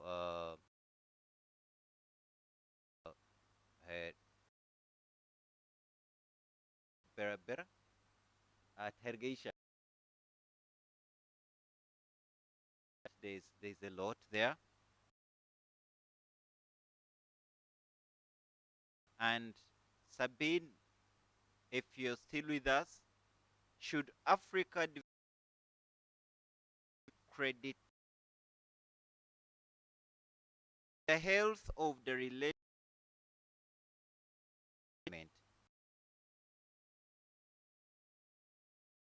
for lending by World ADB or Asian Development Bank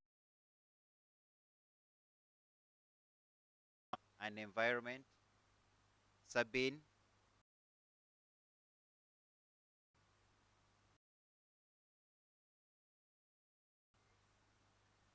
Pretty intense question. If you don't mind, I got the first. Do you mind repeating?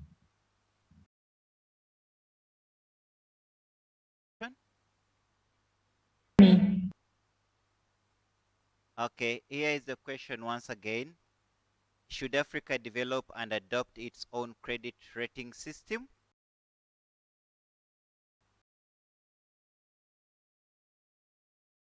Private sector and government be a factor for lending by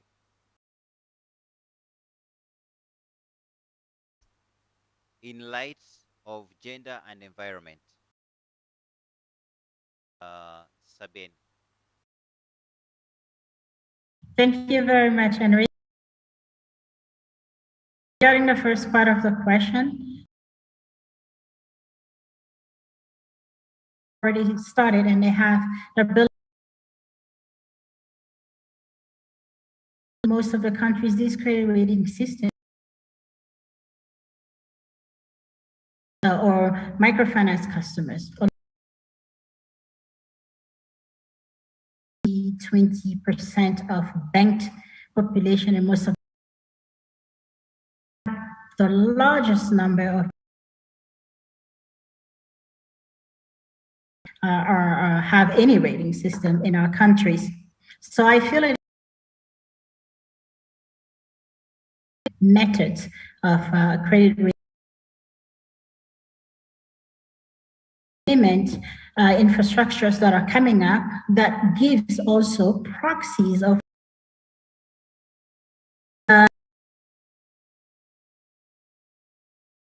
phone on a regular basis can be a proxy for a rating system. It at least gives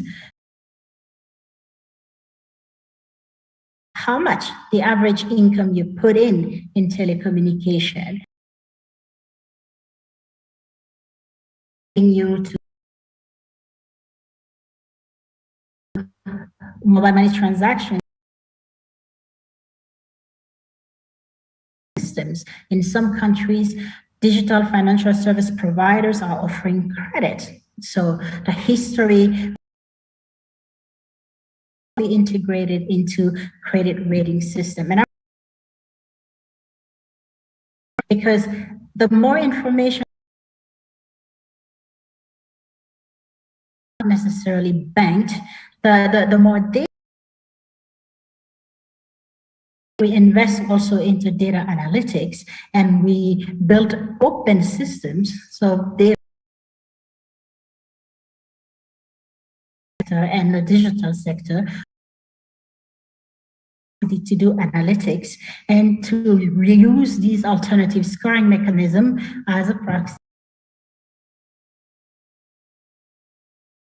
of individual, and hopefully also extending more services to this population. I feel that it is important as we build these systems that we adhere to global standards systems, so that, you know, for instance, we're talking about common currency union, or in the central, I'm in one country and I'm transacting and I go to another country, you know, being a bad customer in country X and going into country B and getting more funding. So once again, coming back to systems that are interoperable, that are open, and are public goods in terms of analytic and data, they all be able to provide more information and provide customers that needs it the most.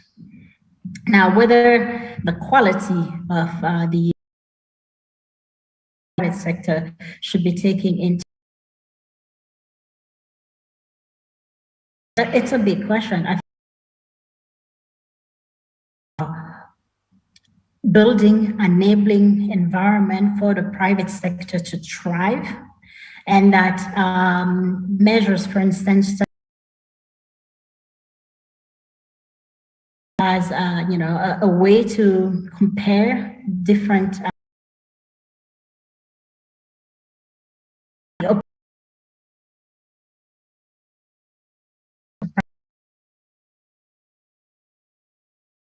whether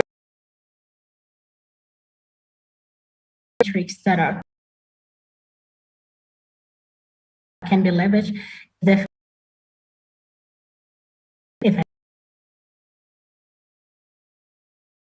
Thank you so much. Thank you so much. Sabine, really very important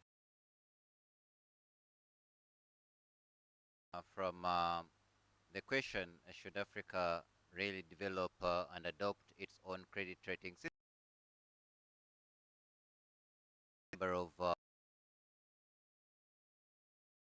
Of landscape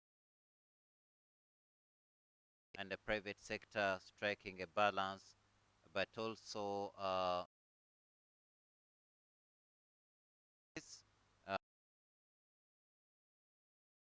also the discussions we've been having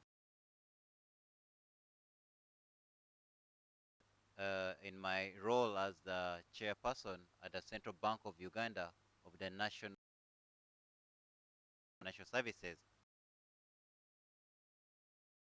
to discuss and also take to the East African community, but really that's a great take home. Before Dio to also contribute on this, I have Marceline on Zoom.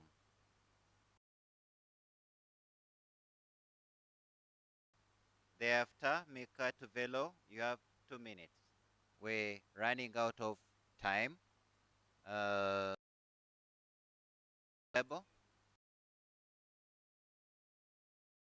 you hear me? Yes, we can, loud and clear. Yes, we can.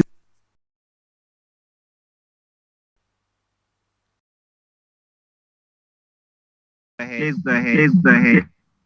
Hello, can you hear me? Yes, Marceline, we can. Please go ahead. submit, please. Yes, thank you very much, and I greet everybody. So, congratulations for the organization of this meeting. Just my contribution quickly. So, I want to ask brief questions.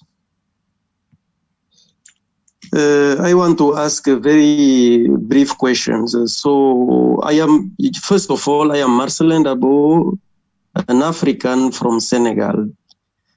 Okay, living in the diaspora in France. I just want to know who has financed this meeting, this seminar or this conference. Is it an African organization or is it is coming from abroad? That is something important because I have heard a sir from Tanzania who are saying that. Who financed you, okay, will give you another path. And he gave the example of other organizations like UN, etc. That is the first. The second is that I think that it's important in this kind of meetings to translate in African languages. The third one, if it is possible for us to consider Africa like one, even in our vocabulary, because sometimes we talk about the Francophone, Anglophone. I have been following since Monday, and I think that that is a mistake. And even in our mindset, we should break this kind of borders that are unconscious. For example, for instance, the young man talking from Gambia, talking of business between other African, let's say just African regions, he talks about Gambia and directly Ghana, Nigeria. But between them, you have different other places, countries. Okay. You can have Senegal, not far, Guinea, etc. The last one, I have so many questions, but I just resume. The last what I think that I want to say is that if we want to take things from the older generation to bring it to the young generation, it's important in this kind of conference to bring teenagers in this kind of conference. Because if you don't bring teenagers, they will not be interested very soon in this kind of problematics. This is why when people reach a certain age, okay, the priority is to eat. The priority is no more to find a way to develop something. I am talking as a scientific, and I develop products. And I know how long and how hard it is to develop in my own lab, okay? So I think that it's very important. Bring teenagers, talk to teenagers, go to schools, meet people, and doing business. I was thinking, if you bring here in this room where you are today, children from primary school, and you say to them, we are doing a conference on trading inside African countries. I can tell you that the first question is that if they are from Ghana, they will ask you, how much money do you trade between Ghana and Nigeria, for example? So please give us this kind of data, share this kind of data with us. I'm going to wrap up. I see your message. Thank you. And then the second thing is my hope is from this conference in this room at the end of Friday, tomorrow, if you can share with us how many contracts have been signed between different businessmen and women that come from the other parts of our land, our country, that is Africa. Thank you very much for. Thank you so much. I think the key point here is teenagers, of course, categorize them as youth, then consider removing and then translate such conferences in local languages. I don't know how many languages we have on the continent. That's a tall order. And of course, we are not saying that Africa should be an island standing alone, but should also. Mika, I'll give you an opportunity. You have exactly 2 minutes, and in 2 minutes, I cut you off. Thank you. Okay, thank you so much. Mika is offline. Panelists, I want to thank you deliberating on this very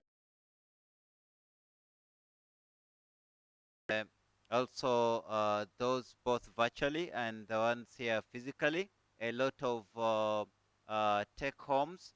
And as we wind up, just 30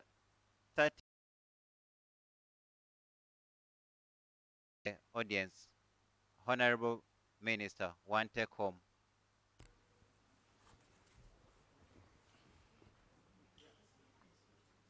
Mr. Frank, one take home. One take home. There is lots that we have had. One take home. I was listening to the last his remarks, I would say.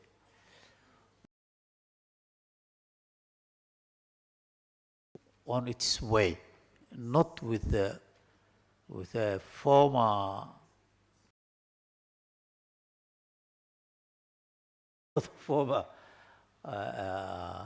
people who really colonized Africa.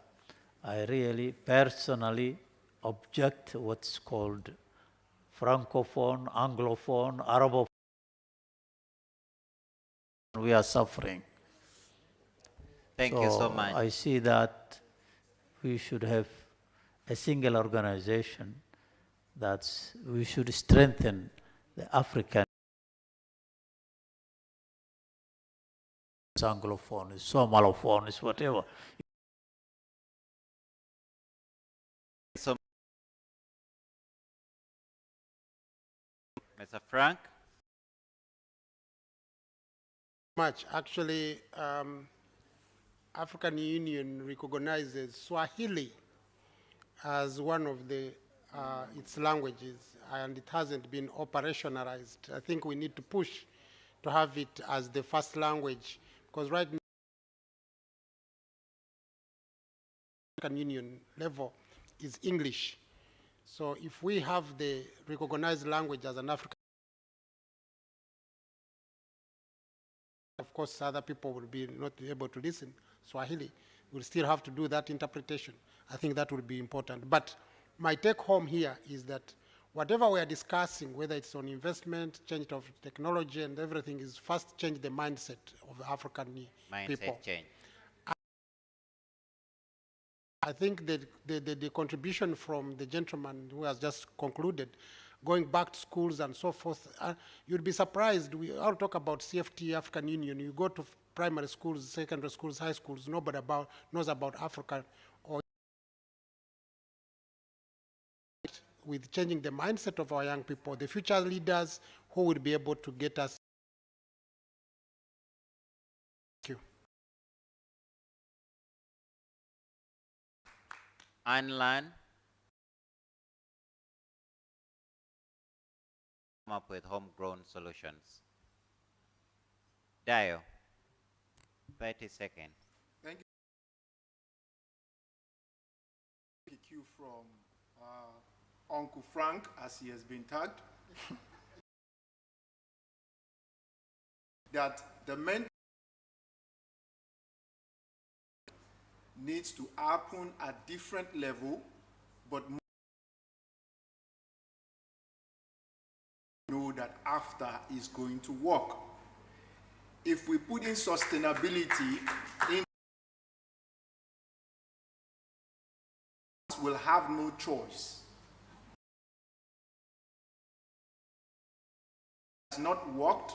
That is why all our policies are on the shelf. the private sector through the Pan-African Chamber of Commerce, the Regional Chamber of Commerce, prioritize the changing in the method of dissemination of information, of transferring knowledge, the changes that will be transgenerational. These two spaces can be filled with teenagers, like it's been rightly said. And before you know it, whatever mistakes any of this generation makes, they will be able to catch it up and make effort to redress it and keep the baton handed over from one generation. China has showed us where we are right now is 2050. So 13 years ahead of its time. Will be under a mentorship program which can be midwifed by the private sector in order for it to be sustainable. Because remember, before value, currency is by doing business with ourselves in a standard of francophone, this dollar to whatever. And when we are all divided, we cannot unite in common purpose. Thank you so much, Dayo. Maurice, you're going to have 1 minute. I know Sabine is... I know your age, at least. I don't know why you didn't submit your question when they were asking, where are the youth? But at least I know you're the youth, and you're mentoring a host of young people in northern Ghana, right? Yeah. Who are teenagers and trying to build the entrepreneurial spirit in them. But in light of common currencies for us. Thank you so much. Over to you. Thank you too. I don't have to say much. I mean, the wonderful, mighty people here have said quite a lot. What I'd say, though, I'm going to take a different route, is the fact that whether young or old, we know what to do. Being here for the last 3 days, I've learned so much from almost everybody, and I realized that a lot of us have information. We know exactly. So I leave with this.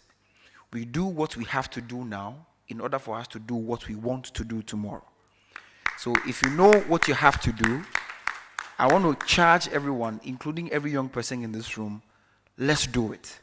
The elderly people, you have about 30, 40 years and you're no more. We are the ones that are coming after you. What you have to do for us to do what we want to do when we come up, please do it, and let's have a better future. I believe in an Africa today, an Africa tomorrow, and an Africa in 100 years' time. Thank you very much.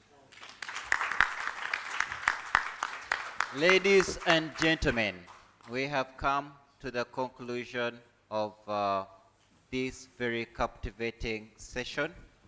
It initially looked very complex.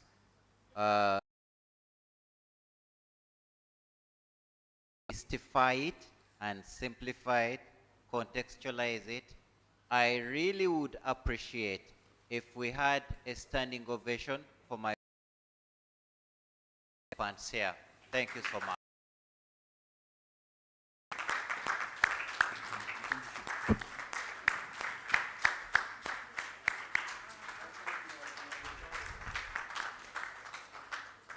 Thank you for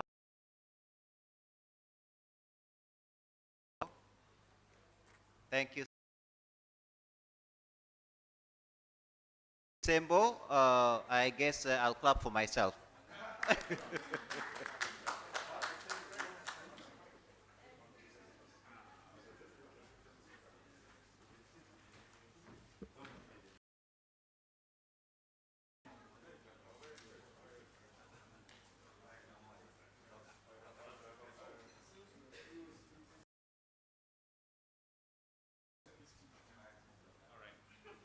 while the Watch people out being for the taken second into edition consideration, of the right? Africa Private Sector. Okay, so at the back on the door as you exit, the DSL